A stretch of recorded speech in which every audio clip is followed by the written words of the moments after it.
welcome to the Before You Bet Racing preview for Group 1 Blue Diamond Stakes Day at Caulfield with 3 Group 1s on the card. The Futurity Stakes, the Blue Diamond Stakes, and of course the Oakleigh Plate to round out the trifecta. This is brought to you by Betfair. If you're doing some betting today, make sure you jump on the Betfair exchange. You'd be crazy not to. Head to betfair.com.au and get involved with the game within the game. We thank them for supporting the Before You Bet Racing preview. Let's get into today's feature race previews, and the first Group 1 on the card is the Futurity Stakes at weight for age level over 1,400 metres.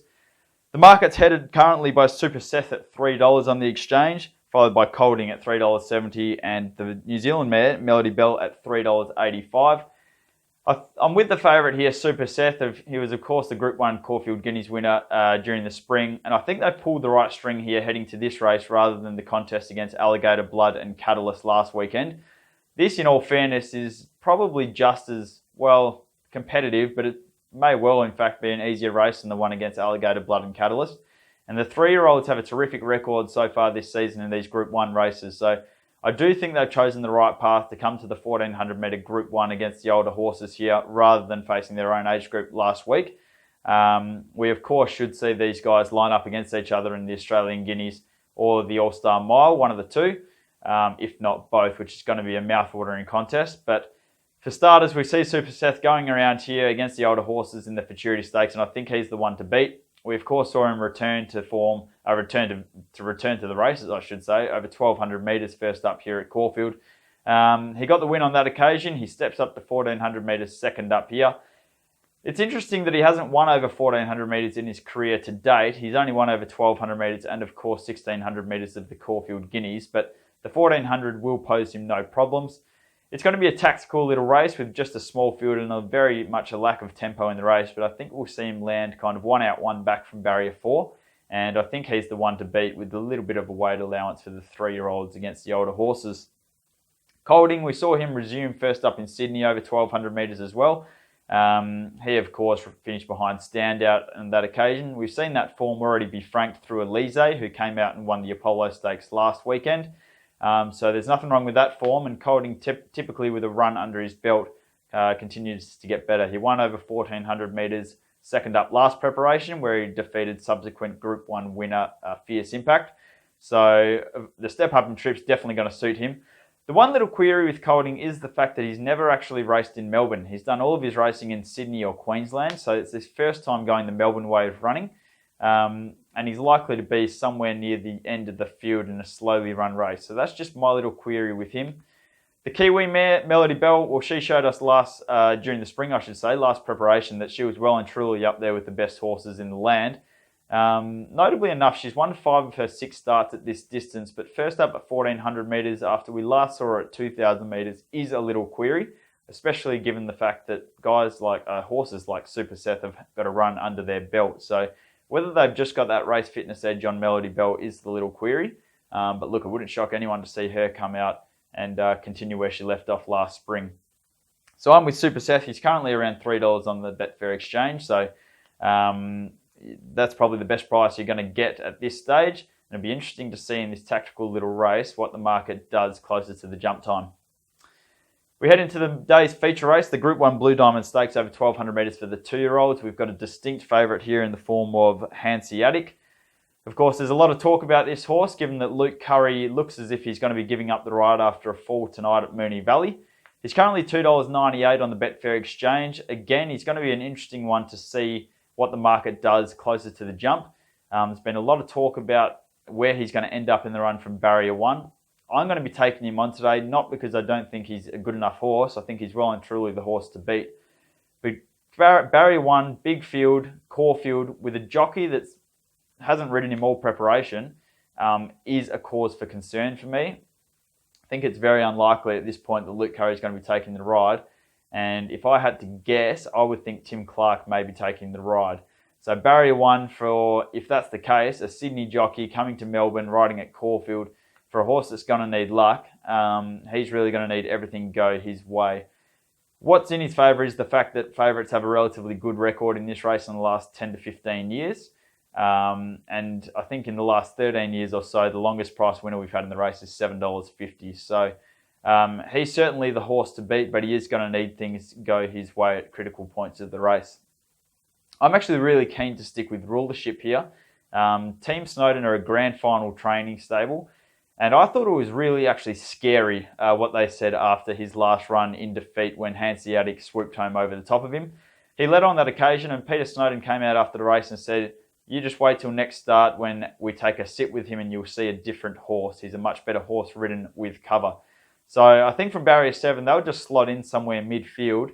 And if he gets a run at the top of the straight, which he should from that barrier, and Hanseatic's looking for gaps, I think this is the horse to beat. I think he fits the right profile. As I've mentioned, only you have to go back about 13 years ago to find a horse that paid more than $7.50. He's currently around $7.40 on the Betfair exchange. As I've said, it's a grand final training stable. He's third up, ready to peak, ridden a little bit differently with cover. I think he's the one to beat here, and we're getting each way odds, and I think that's the way to go in the race. The best of the fillies is probably Let's Be Glam, who's 2 from 2 and won dominantly the fillies prelude just a couple of weeks ago. She's currently a $6.80 chance on the exchange, and certainly if she brought her kind of form from the prelude here, she'd be right in the mix. I think one of the forgotten horses could be REF. Now, she won on debut down the Flemington Straight during Cup Week. She returned on what was a very wet track first up, where she was just run second. She loomed up like she was going to win that race and then just got out-kicked late. I'm not sure she generally handled those wet conditions first up from a spell. I think back onto a firmer deck here is going to suit her much better. If there is a blowout, she could be it at around $28 on the exchange. And the other forgotten horse, I think, in the race, and this is probably the value outside rulership for one that's firmer in the market, is Muntasira. She had big raps on her coming into her first up run last start. She ran second on that occasion. She was held up. That was, of course, won by Let's Be Glam, the other filly. But she was held up at a critical stage and finished off well. And the stable have had plenty of confidence about this filly all preparation. So with Damien Oliver on, I think she's probably flying under the radar, and you're getting close to double figures on the Betfair exchange as it stands. So for me in the Group 1 Blue Diamond Stakes, I am with rulership. He's currently a $7.40 chance. I'm pretty confident that he runs in the top 3, and I think he's an outstanding each-way bet. The favourite, of course, Hanseatic, is the one to beat, but he's going to need things to go his way at critical stages of the race. And I think Muntasira at $9.60 on the exchange is probably the forgotten horse at a little bit of value outside the top 2. Moving on to the final Group 1 of the day, it's the Group 1 Oakleigh Plate over 1,100 metres, and this is an absolute lottery. It's a really exciting race, though. We see the likes of Godolphin Colt, the star 3-year-old Bivouac at the top of the market. He's currently a $2.98 chance on the Betfair exchange.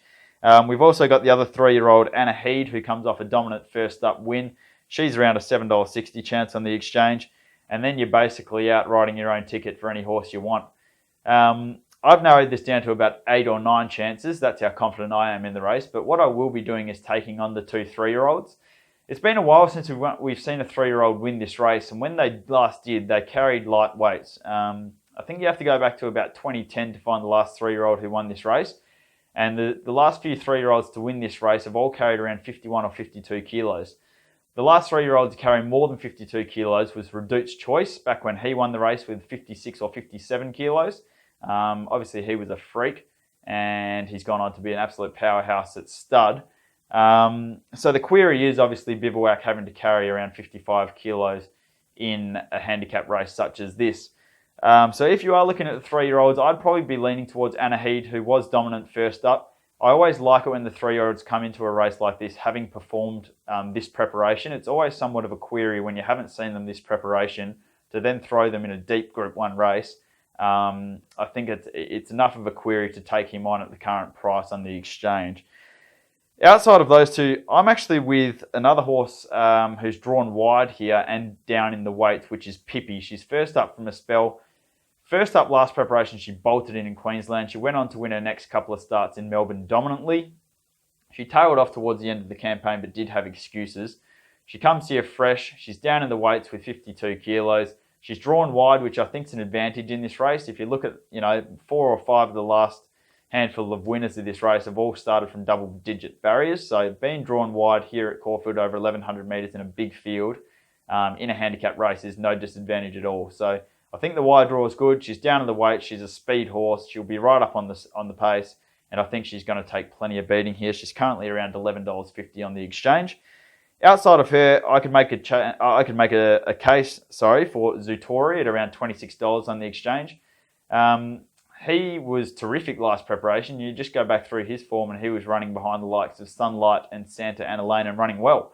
That form would certainly see him be very competitive here.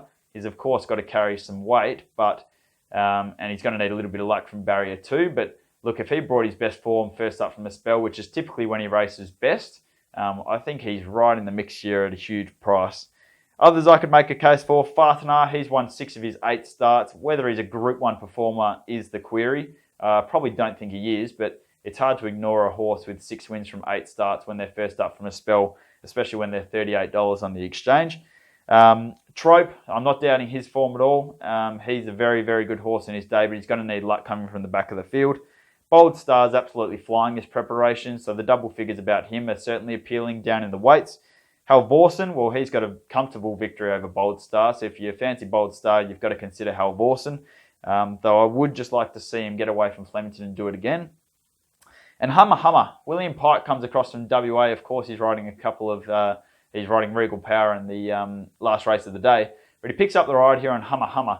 Now, she's going to be flying home from the back of the field, down in the weights, drawn wide, which is good for her. Whether she can make up the ground from the back of the field is always the problem with her, and it's always the query. But if they really overdo it up front, you just look at her coming down the grandstand rail, and she'll be hitting the line very hard. So keep an eye out for her. She's currently a $28 chance on the exchange. So there's about 8 or 9 horses for you to pick from. Pick up your set of darts, throw a couple, and see what you land on. But if I had to pick one out of the lot, I'd be with Pippi at around $11.50 on the Betfair exchange. You can see all of our analysis, all of our tips and previews on beforeyoubet.com.au. Remember, if you're having a bet today, do it through the Betfair exchange. They're good supporters of the Before You Bet racing preview. And head to Before You Bet to find all of your tips for the day's action.